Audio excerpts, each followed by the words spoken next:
Bonjour, dans cette vidéo je voulais un peu faire le tour de ce que la Terre était et ce que la Terre signifiait auparavant pour nos ancêtres. Auparavant la Terre était considérée comme une entité, c'est vrai que ça c'est quelque chose qui est plus différent aujourd'hui. Auparavant la Terre c'était quelque chose qui respirait, quelque chose qui vivait, quelque chose avec lequel on pouvait interagir et quelque chose qui pouvait ressentir des émotions. On avait un lien spécial avec les arbres par exemple. Murmurer à un arbre, déposer quelque chose à un arbre, ça signifiait qu'on laisse un secret dans un endroit bien gardé.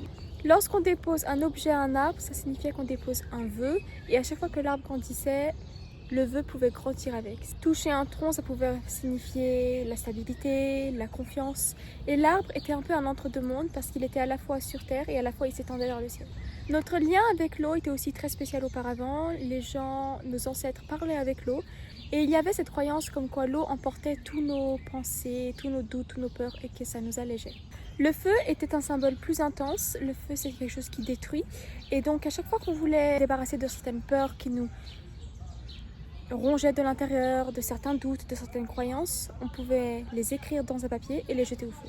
Et en gros, ça signifiait que ça disparaissait, entre guillemets. Le feu était aussi un lien entre le monde physique et le monde spirituel, parce qu'on pouvait voir des signes à travers les flammes, on pouvait essayer de voir des signaux et essayer d'interagir avec ce monde un peu plus spirituel.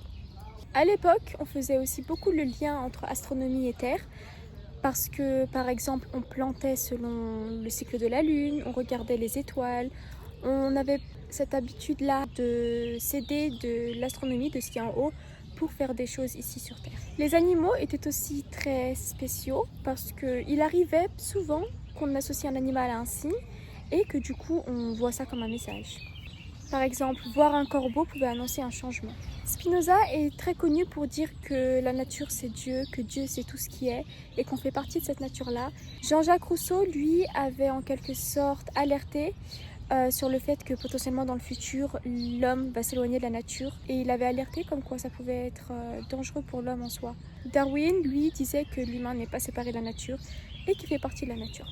Descartes a un peu été la bascule de tout ça car Descartes avait mis en avant le fait que la nature c'était quelque chose à comprendre, voire à maîtriser. Aujourd'hui, il y a des points positifs et des points négatifs. Comme point négatif, c'est que l'homme a un peu plus perdu ce lien avec la nature, ce qui s'est un peu éloigné. Mais il y a aussi des points positifs, comme par exemple le fait que beaucoup d'ONG essayent de faire en sorte qu'on revienne à la nature et de protéger l'environnement. WWF, par exemple, a augmenté les zones protégées dans le monde. Et ça, c'est un très bon point pour l'avenir de la planète. Voilà, c'est une vidéo où je voulais vraiment faire le tour de notre lien avec la Terre et de comment ça évolue aujourd'hui. N'hésitez pas à me dire ce que vous en pensez et au revoir.